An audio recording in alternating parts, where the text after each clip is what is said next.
ডিম ভাজা খেতে খেতে যারা যারা বিরক্ত হয়ে গেছেন, অবশ্যই একটু নতুন ধরনের কিছু ট্রাই করে দেখতে পারেন। তো আমি করলাম, তাই আপনাদের সাথে শেয়ার করলাম। অবশ্যই নতুন ধরনের একটি রেসিপি আপনারাও কিন্তু অবশ্যই ট্রাই করে দেখবেন।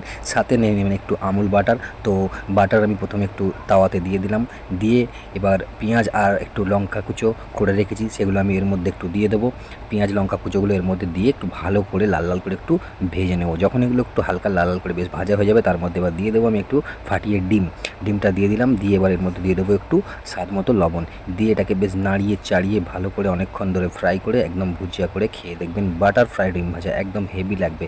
একই ধরনের খাবার থেকে এরকম একটু বাটার দিয়ে ফ্রাই করে খেয়ে দেখলে কিন্তু দারুণ লাগবে। আর একটু বাটারটা যারা একটু বেশি খেতে পছন্দ করেন, অবশ্যই একটু বেশি করে দেবেন বাটারটা, খেতে একদম ইয়ামি লাগবে। আমার তো বেশ ভালোই লাগে এইভাবে ভুজিয়া করে খেতে। তো অবশ্যই দেখুন এইভাবে করে নিলাম, একদম চটজলদি 2 মিনিটের মধ্যে বানানো হয়ে যাবে এই রেসিপিটি। অবশ্যই খেয়ে দেখে ট্রাই করতে পারেন, অবশ্যই আপনাদের কিন্তু খুব ভালো লাগবে। অবশ্যই ট্রাই করে দেখবেন বন্ধুরা।